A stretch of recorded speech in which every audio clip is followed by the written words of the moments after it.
Guys, magandang umaga, magandang tanghali at magandang gabi sa inyo mga kababayan sa Luzon, Visayas at Mindanao. Magandang gabi, magandang umaga po sa inyo.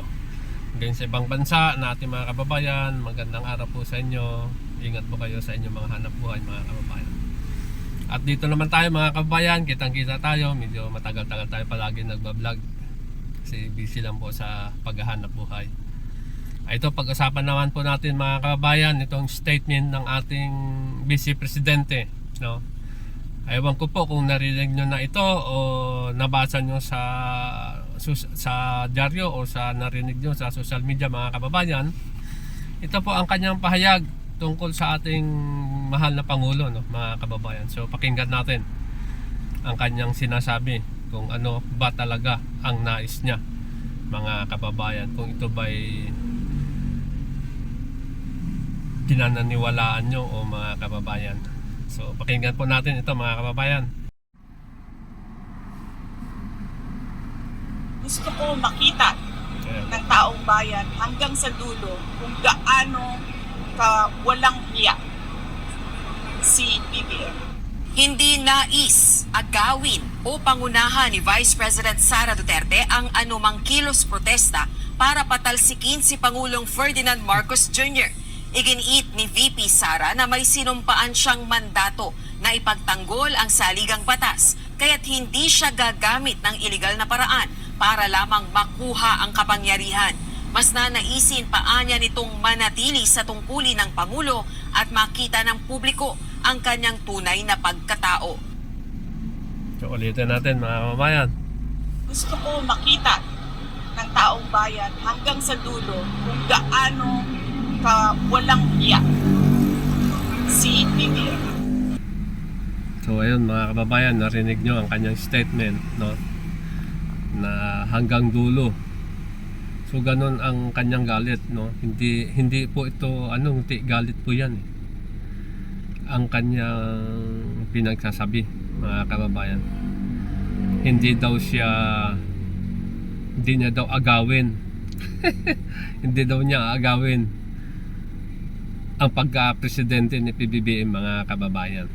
Pero mula pa lang ng 2002, nangunguna ka na sa mga rally, nangunguna ka na sa mga disabilitation plot nyo against kay PBBM. Siniraan nyo na siya mula 2022 hanggang sa ngayon, siniraan nyo na siya. So ang dami mong sinasabi na walang katotohanan. Walang katotohanan inyong mga pinagsasabi na Vice Presidente, no? Dahil sa inyong mga paratang sa PBBM, hindi effective ang inyong lahat ng mga paratang sa mahal na Pangulo. Sino ba talaga ang ganid sa posisyon, 'di ba? Ikaw, 'di ba? Oh, tandaan mo 2022 pa lang ay gusto niyo na tanggalin si PBBM sa pwesto. Ang dami yung allegation sa kanya. Ito hindi naging prosper naman itong sinasabi niyong adik at bangag. At sumunod naman, ito naman ang 18 Marines. So ang dami niyong aligasyon sa administrasyong Marcos, pero ito hindi naging prosper. Marami lang kayo sa social media kasi marami kang troll farms, diba? Marami kang troll farms. Kaya pag mabasa mo sa Facebook, mabasa mo sa TikTok, lahat yan mga troll farms mga kababayan. Akala mo totoong tao, pero pag kiniklik mo ang profile nila, nakalock ang profile, tapos minsan ang kailang friends ay nasa 300, 200, 100, tapos minsan wala pa mga pictures mga kababayan. Kaya itong ating Vice Presidente, busy talaga sa pagpapabagsak sa administrasyon ni PBBM. Wala na siyang ginagawa mga kababayan, no? Wala na siyang ginagawa, bagkos panay paninira sa bayan natin, panay biyahe kung saan walang ginagawa. Tapos at sasabihin niya makita ng taong bayan hanggang dulo si PBBM ay masama, no, mga kababayan. Agree ba kayo doon mga kababayan sa kanyang mga pinagsasabi sa ating Vice Presidente na walang ginawa, kunti travel time lang? Dora the Explorer ang ating Vice Presidente, mga kababayan. So balat ng ating mahal na Pangulo, PBBM, ay sige lang, trabaho ng trabaho para sa ikakaunlad ng ating bayan, mga kababayan. Kaya itong ating Vice Presidente, wala daw siyang nais kunin o tanggalin si PBBM sa kanyang posisyon at makita ng taong bayan na siya isang salbahing presidente, isang masamang presidente ang gusto niya makita ng taong bayan. Kabaliktaran ata ang inyong mga pinagsasabi, BP Sara Lustay, no? Kasi hindi talaga nag-prosper ang inyong balak, di ba? Hindi talaga. Kasi ang lahat ng mga pinagsasabi nyo ay puro kasinungalingan, hindi totoo. Yun ang sinasabi na ang mga kasinungalingan ay hindi mananaig sa katotohanan. Kahit sabihin nyo pang 18 Marines kayo o 18 Marites kayo o 18 Cargador kayo, iba-iba naman ang kanilang statement at may coaching staff pa.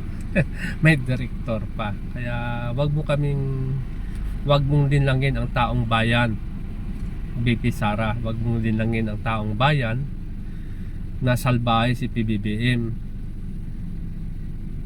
na ano siya, hindi mabait na klaseng tao, kundi isang salbahe, isang walang ginagawa na presidente.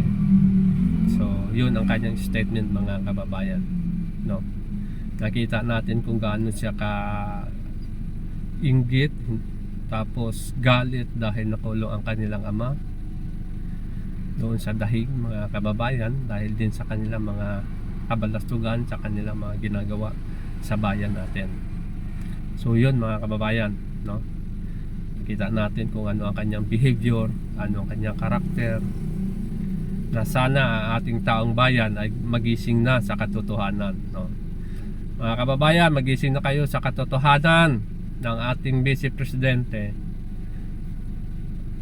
ay walang ginagawa masama, pangit ang kanyang karakter, pangit ang kanyang integridad, pangit lahat, mga kababayan, no? Yun ang aking masasabi, pangit lahat. Wala kang makitang kabutihan sa kanya, hindi, puro kasamaan lamang, mga kababayan. Kaya patuloy natin pagdasal ang ating mahal na Pangulo, 10 ng kanyang mga kasamahan sa executive branch, para sa tuloy-tuloy ng paggawa para sa bayan natin. So please comment down below dyan, mga kababayan, regarding sa sinasabi ng ating Vice Presidente. Please like and share sa ating maliit na video. Maraming salamat po sa inyo. Ingat-ingat po kayo. Bye bye. God bless us all.